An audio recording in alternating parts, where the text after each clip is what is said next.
Lemos assim: o que você entende por providência de Deus?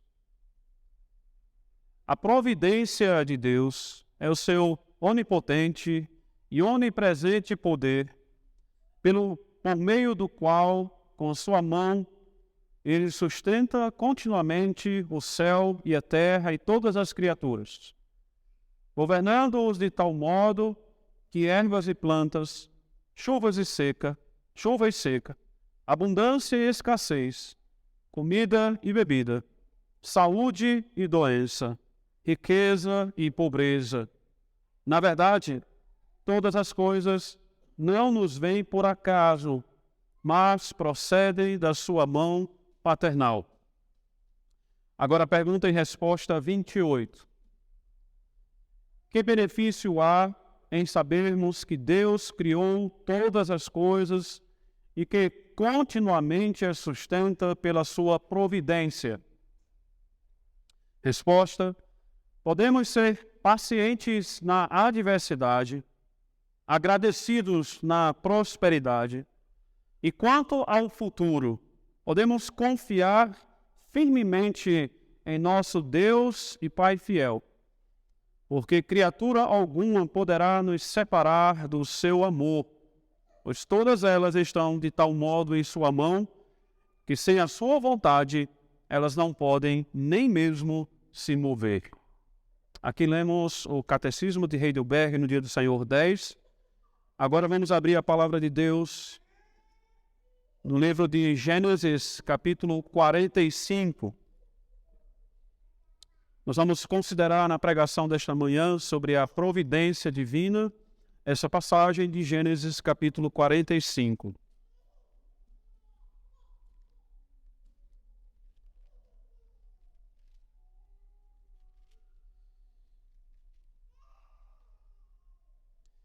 Não será uma exposição exatamente do capítulo 45 de Gênesis, mas eu quero considerar o tema da providência divina nesse capítulo, e eu irei destacar durante a pregação o verso 5, 6, 7 e 8 deste capítulo. Gênesis capítulo 45.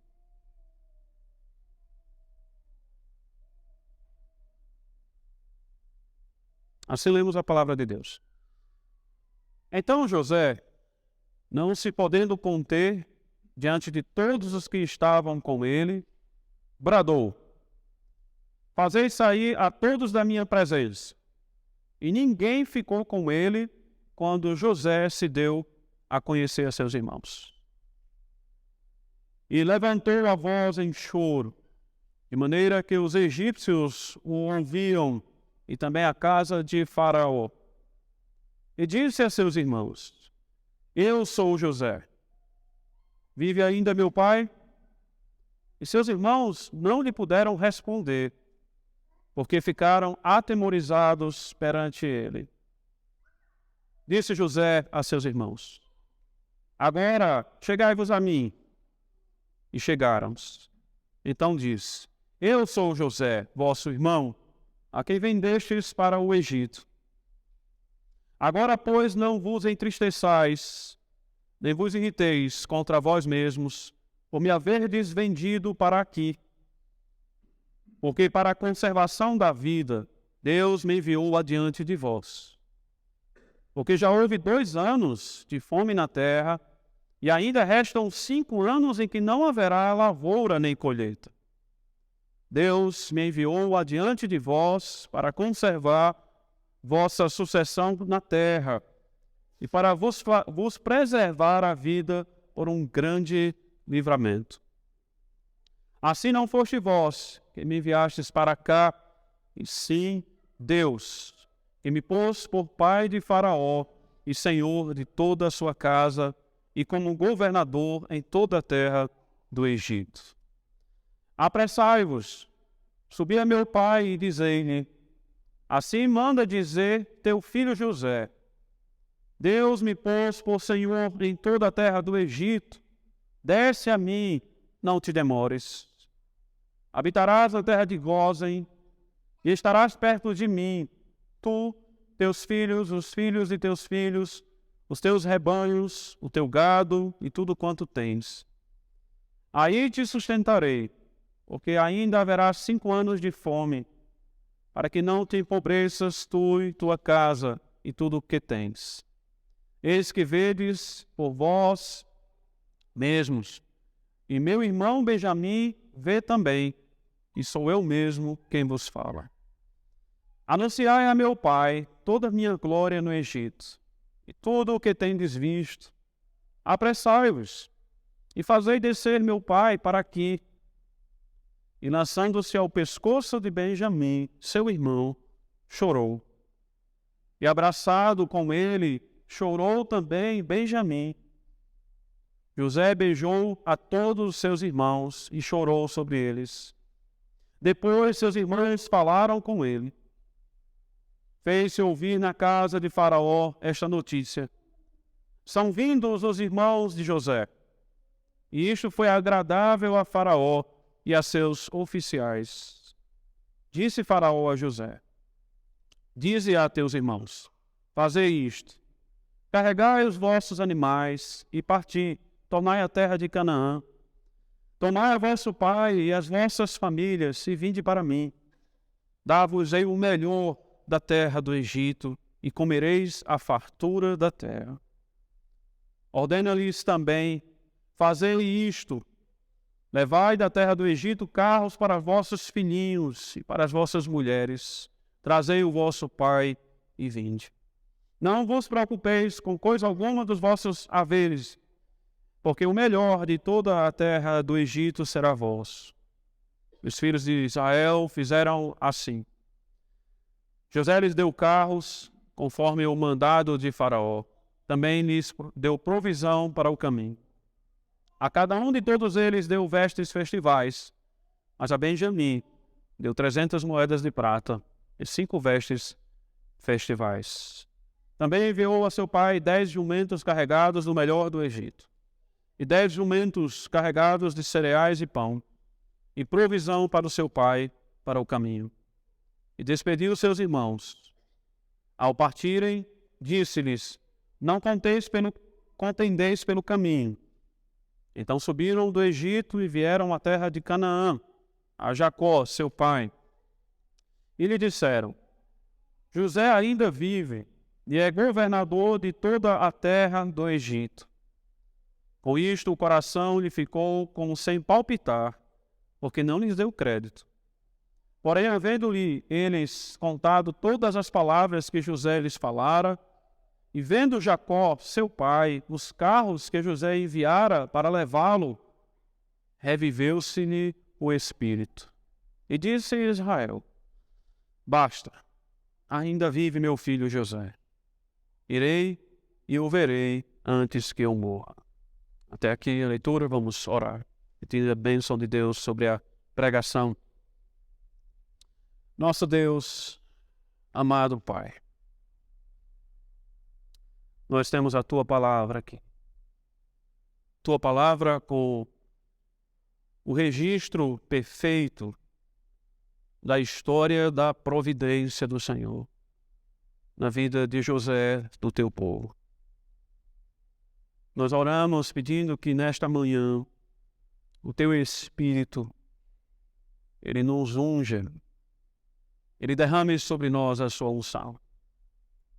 Unção que nos abre os olhos do entendimento e da alma. Que abre o coração dos pecadores para receber a Tua palavra. Então, Senhor, rega o nosso coração nesta manhã, para que, tendo germinado a Tua palavra, nós possamos dar frutos, crescer como árvores frondosas e dar grandes frutos. Que assim Tu nos abençoes, abrindo as comportas dos céus, fazendo chover no nosso coração, que como uma terra seca recebe a água que precisa para trazer grandes árvores e frutos. Pedimos a Ti, Senhor, e nos entregamos a Ti. porque sabemos que só Tu podes fazer isso, ninguém mais. Tu és o Senhor da Tua palavra e o Senhor da nossa vida. Tem completo domínio e controle de tudo.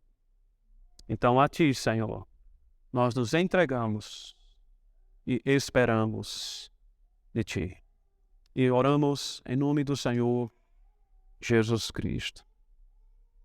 Amém. Deixe-me começar com uma pergunta. O que é mais piedoso? É pedir que Deus cure alguém que está enfermo ou pedir que Deus faça com que um tratamento seja bem sucedido? O que é mais piedoso? É óbvio que a nossa inclinação é de acreditar que seria mais piedoso nós pedimos a Deus que cure, que Ele exerça o seu poder e demonstração de poder, como fez em vários momentos da história, que Ele exerça o seu poder e o demonstre com um grande milagre, curando alguém que está enfermo. Mas será que isso realmente é mais piedoso? Quando nós falamos sobre a providência divina, a piedade não está em se apegar ao modo como as coisas acontecem. A piedade com respeito à providência divina, a santidade, está em acreditar, em crer, que ela está em tudo o que acontece. Exatamente tudo. E se isso é a piedade com respeito à providência divina, em acreditar que ela está em tudo o que acontece, o poder que faz com que alguém seja curado milagrosamente de uma doença é o mesmo poder que faz com que um tratamento seja bem sucedido. E por quê? Porque nada pode acontecer sem a providência divina. Nada. Tudo o que acontece é providência divina. A providência divina é um poder que governa tudo e todas as coisas nos mínimos detalhes e que não permite que um passo sequer, um dedo que será levantado, seja levantado se não for pela vontade e decreto e providência de Deus. Esse é o grande poder da providência divina. O capítulo 45 de Gênesis, ele nos lembra disso. Ele nos mostra como a providência divina foi surpreendente na vida de José, de seus irmãos e do patriarca Jacó. A história registrada aqui do capítulo 45 é a história que mostra a revelação da identidade de José. É quando José ele revela aos seus irmãos no Egito que ele realmente é, de fato ele é o irmão deles, José, irmão que tinha apreço pelo irmão mais novo, Benjamim. Mas ao olhar a revelação de José aos seus irmãos, o pano de fundo dessa história, o que está sendo revelado sobre Deus, ou melhor dizendo, o que Deus está revelando ao revelar a identidade de José, é que a sua providência ela pode ser surpreendente e está muito além do que aquilo que podemos pensar sobre a história. Nós olhamos para a história, que é o passado que está sendo registrado, e o nosso olhar para uma história não pode se comparar ao que a providência divina faz para que a história aconteça. Está muito além, ela é surpreendente. E hoje eu quero mostrar nesse capítulo 45 como a providência de Deus ela pode ser surpreendente na nossa vida. Como ela pode ser surpreendente na nossa vida. Como eu falei para os irmãos, eu disse que iria me concentrar do verso 5 ao verso 8. E exatamente nesses versos eu quero mostrar aos irmãos que a providência divina ela pode ser surpreendente em duas coisas. A primeira coisa é em seu amor. e a segunda coisa em sua grandeza. Eu vou ler novamente esses versos e nós vamos considerar essas duas coisas a partir deles. Diz o verso 5: Agora, pois, não vos entristeçais, nem vos irriteis contra vós mesmos, por me haverdes vendido para aqui, porque para a conservação da vida, Deus me enviou adiante de vós. Porque já houve 2 anos de fome na terra, e ainda restam os 5 anos em que não haverá lavoura nem colheita. Deus me enviou adiante de vós para conservar vossa sucessão na terra e para vos preservar a vida por um grande livramento. Assim, não foste vós que me enviastes para cá, e sim Deus, que me pôs por pai de Faraó e senhor de toda a sua casa e como governador em toda a terra do Egito. Deus nos surpreende em seu amor, como a sua providência. Deus enviou José para preservar a vida do seu povo, é o que está sendo dito aqui. Nós vamos considerar o que aconteceu antes de José revelar a providência divina. Nós sabemos da história de José, as crianças talvez podem se lembrar que os irmãos de José, eles conspiraram contra ele, eles tinham profunda inveja de José. José era o filho preferido de Jacó. Ele realmente mostrava obediência. Era um homem, um jovem justo e obediente. Então, os filhos de Jacó, os irmãos de José, eles tramaram contra ele. Eles forjaram a morte de José. Os irmãos devem se lembrar que eles pegaram a roupa de José, eles mataram um animal, pegaram a roupa de José, e com sangue molharam a roupa de José, para que Jacó pudesse acreditar que seu filho tinha morrido.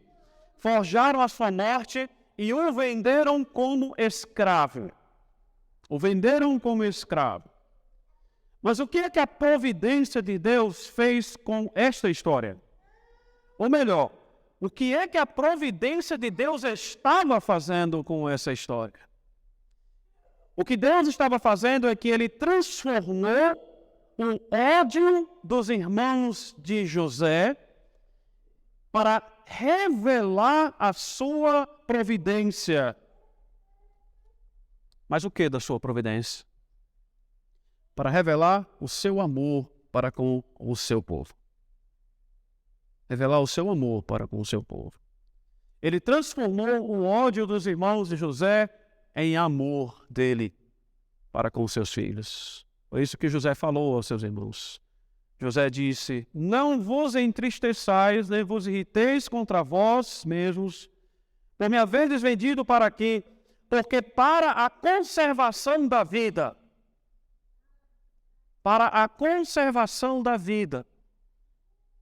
foi a providência divina trabalhando em todos os passos dos irmãos de José. Em cada atitude de ódio, Deus estava revelando o seu amor. Você pode entender isso? Em cada atitude de ódio dos irmãos de José, Deus estava revelando o amor dele. Ele estava fazendo a história para dizer ao seu povo: eu amo vocês, eu vou preservar a vida de vocês.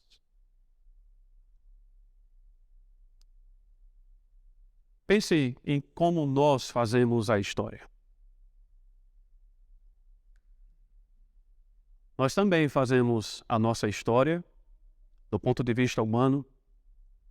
Nós traçamos os nossos planos, nós temos projetos, nós nos sentimos responsáveis por preparar o caminho para muitas coisas em nossa vida. Nós podemos comparar com a providência de Deus. Você preparando a sua história, preparando o seu caminho, e Deus preparando a história, preparando o caminho. Nós também revelamos amor quando nós fazemos a nossa história, planejamos e temos projetos para a nossa vida. Nós também revelamos amor. Mas sabe a quem nós revelamos amor? Quando nós fazemos a nossa história? nós revelamos amor a nós mesmos.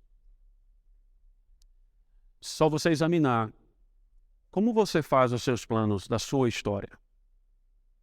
Como você escreve a sua história. Como você planeja que sua história aconteça.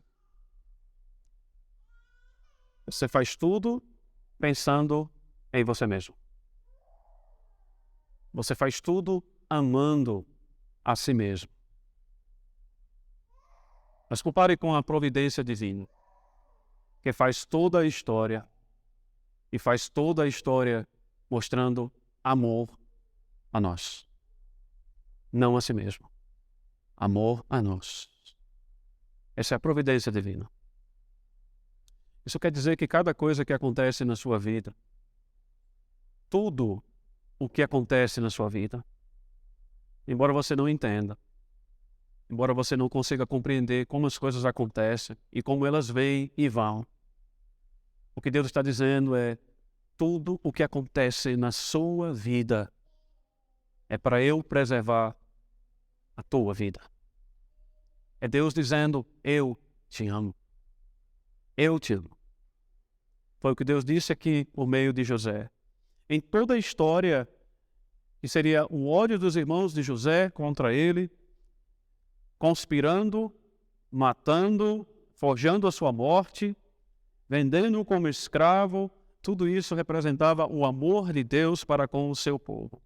Mas há uma segunda coisa sobre a providência divina que nós aprendemos aqui. É a sua grandeza. É a sua grandeza. No mesmo momento em que José fala sobre que Deus estava fazendo isso para preservar a vida do seu povo, porque o ama, José, ele fala uma coisa que revela como a providência de Deus pode ser tão grande. E como assim ela é tão grande? Os irmãos de José, eles cometeram um pecado grave contra ele. Eles, por ódio e inveja, eles se jogaram, se lançaram contra seu irmão. Mas José, ele diz assim: não vos entristeçais. Não vos entristeçais. Foi um grande pecado. Eles se tocaram que eles cometeram um grande pecado contra José. Mas José diz a eles: não vos entristeçais, nem vos irriteis contra vós mesmos, por me haverdes vendido para aqui. Será que José não entendeu que eles cometeram pecado? Claro que não. Todos sabiam, inclusive os irmãos de José, que eles haviam cometido um grande pecado. Mas o que José estava revelando para eles é que em todos os passos que eles deram com o pecado, eles precisavam entender agora o que estava por trás disso. O que é que realmente estava governando a vida deles? E aí José ele diz assim: Deus me enviou adiante de vós para conservar vossa sucessão na terra e para vos preservar a vida por um grande livramento. Assim não foste vós que me enviastes para cá. Eles cometeram um grave pecado e são indesculpáveis pelo pecado deles. Deus não estava desconsiderando o pecado deles. Mas a providência divina, ela é tão alta, sublime e grandiosa, que até mesmo ao cometerem pecado, Deus estava governando os seus passos para trazer o seu povo para o Egito. Eles literalmente molharam as suas mãos em sangue, com grande pecado. A sequência dos fatos mostra que foi isso que eles fizeram. Mas deixe-me colocar uma palavra aqui. Eles fizeram tudo isso como atores. Como atores. Eles conduziram a história de José ao Egito como atores. E a palavra correta é essa mesmo, como atores. Por quê? Porque eles apenas encenaram uma história. Eles apenas estavam encenando uma história. Uma história que tinha sido escrita por Deus. Deus é o autor da história. Isso é a providência divina. Por isso, quando eu comecei perguntando, o que é mais piedoso? É orar para que alguém seja curado? Ou orar para que um tratamento seja bem sucedido? O mais piedoso é quando nós acreditamos que a história pertence a Deus. Deus é o autor da história. Quando nós cremos. Mas o que nós podemos aprender com essa providência divina? Há 4 coisas que eu quero trazer sobre a providência divina que é revelada nesse texto. Primeira coisa, nós aprendemos a lidar com a providência divina com alegria e não tristeza. Com alegria e não tristeza. Não há dúvidas que na nossa vida há muitas frustrações. Cada um de nós pode falar sobre as frustrações da vida que nós temos. Do que nós gostaríamos de ter e não temos. Do que nós acreditamos que precisamos e não temos. Do que nós pensamos de como a nossa vida poderia ter sido diferente e não é. De como nós gostaríamos que daqui em diante a nossa vida fosse diferente e a frustração vem amanhã, logo amanhã. Mas há uma coisa que pode remediar essa frustração da vida que nós achamos que poderíamos ter e não temos. Existe um remédio para isso. E esse remédio é o amor de Deus, na sua providência. É você saber e crer que Deus te ama de tal modo que tudo o que acontece na sua vida vem da sua providência e com amor. Isso nos dá alegria. Isso nos faz ter alegria. Isso nos faz ter alegria porque saber que mesmo quando dói, mesmo quando eu estou sofrendo, mesmo quando há frustração, Deus está tratando com o meu coração com amor. Deus me ama. Cristo me ama. E me ama de tal modo que até mesmo por meio da dor e da frustração, eu recebo do seu amor. Eu posso ter alegria. É isso que Tiago, quando escreve, dizendo no capítulo 1, onde ele diz que é para nós termos alegria ao passarmos por provação. É que mesmo sentindo a dor, não é um tipo de alegria que nós abrimos os dentes com um sorriso falso. Mas é um tipo de alegria que nós sentimos a dor da frustração, a tristeza da frustração. Mas logo nós colocamos nessa dor gotas do amor de Deus que ao cair nos dão a alegria de saber que Deus nos ama, apesar de. A providência de Deus nos faz sentir alegria. Segunda coisa, a providência de Deus nos faz ter deleite em Cristo e não ambição pelas coisas do mundo. Como devemos lidar com a providência divina? Tendo deleite em Cristo. O amor de Cristo é melhor.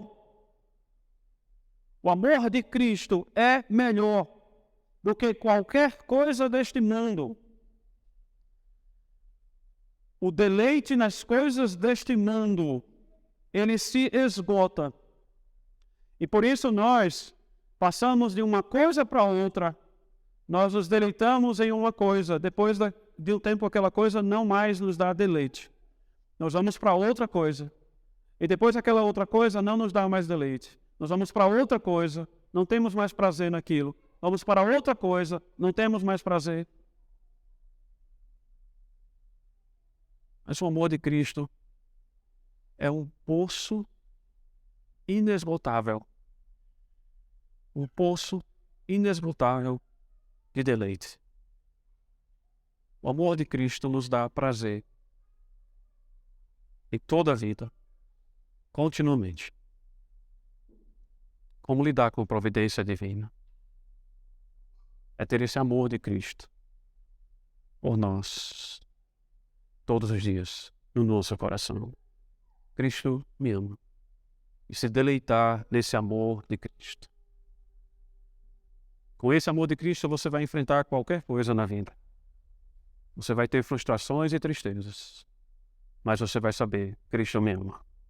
Eu tenho um prazer nisso. Você nunca vai querer trocar o prazer, o amor de Cristo pelas coisas desse mundo. Esse mundo, ele anda assim. A cada época, a cada tempo, tem uma coisa nova. E a cada coisa nova que aparece, as pessoas vão atrás. O que a internet tem mostrado e dado às pessoas, o que as redes sociais, com os vídeos curtos e rápidos, têm dado às pessoas, as mensagens rápidas têm dado às pessoas exatamente isso. Pega isso e logo outra coisa. Porque você não vai ter prazer mais naquilo que você tinha antes. Você sempre vai estar consumindo coisas rápidas. Tudo passando tão rápido, porque é como uma droga. É como uma droga que te dá prazer agora e amanhã não te dá mais. Mas o amor de Cristo não é assim. O amor de Cristo, ele preenche todo o seu coração, em toda a sua vida, e você pode permanecer com essa vida somente com o amor de Cristo. Deleite-se nele. Terceira coisa, nós lidamos com a providência divina com confiança e não desespero. Há muitas incertezas e incertezas geram insegurança. Você não sabe o que vai acontecer amanhã. Você não sabe se você vai ter esse trabalho que você acredita e quer ter. Você não sabe se você vai conseguir fazer a viagem que você precisa fazer. Você não sabe se seus filhos, eles vão ser aquilo que você quer que eles sejam. Você não sabe se seu marido, ele vai ser aquilo que você deseja que ele seja. Você não sabe se a sua esposa, ela vai se conformar àquilo que ela deveria ser e que você acredita que vai ser. Tudo isso gera insegurança.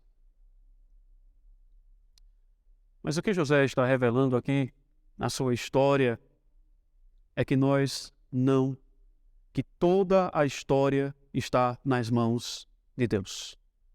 Tudo nas mãos de Deus. Não está nas nossas mãos. Isso nos dá confiança e não desespero de saber que mesmo que as coisas aparentem demonstrarem incerteza, não existe incerteza. A confiança em Deus, ela é plena. Não há desespero na confiança em Deus, porque a confiança é você saber que a cada segundo da sua vida, a cada milésimo de segundo de coisas que acontecem, tudo já está escrito e completo nas mãos de Deus. Confie na providência divina. Quarto lugar, nós aprendemos a lidar com a providência divina com aceitação e não resistência. Aqui é uma coisa que nós precisamos entender.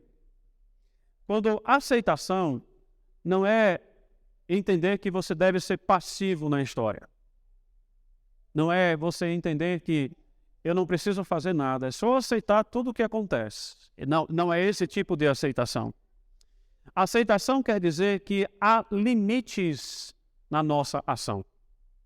Isso é aceitação com relação a uma providência divina.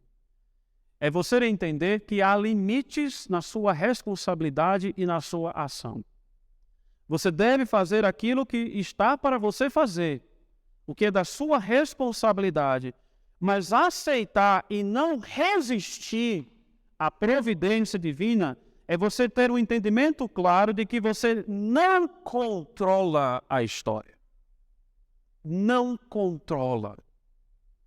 Isso serve para os pais que podem, em algum momento da sua vida, acreditar que controla a educação dos seus filhos. Há limites. A providência divina é muito superior a isso. E nós devemos entender e aceitar a providência divina na educação dos nossos filhos. Nós devemos entender e aceitar a providência divina no nosso casamento. Nós tentamos muitas coisas e temos muitas coisas para consertar o nosso casamento. Mas temos limites. E a providência divina vai governar e levar o nosso casamento conforme ela quer. Nós não controlamos nada na nossa vida. Nada. É a providência divina que tem total governo e controle. Nós vivemos assim com a provisão que temos no Evangelho. O Evangelho também é uma história de amor e de grandeza. É uma história também que homens encenaram e não fizeram uma história. No Evangelho nós cremos e confiamos unicamente que Deus proveu a nossa salvação em Jesus Cristo. Que Deus revelou na sua providência, por meio do seu Filho, o seu amor e a sua grandeza. É o que nós vamos celebrar nesta ceia. Nós, ao partirmos o pão e bebermos o vinho, nós estamos celebrando a providência divina do seu amor, da sua grandeza, que por meio do seu Filho entregou o sacrifício perfeito em nosso lugar, derramou o seu sangue. Nesta manhã nós então comemos do pão e bebemos do vinho, celebrando a providência de Deus na nossa vida. Nós confiamos em Deus, nós nos alegramos nele, nós nos deleitamos em Cristo e aceitamos que essa é a provisão de Deus para nós. Amém.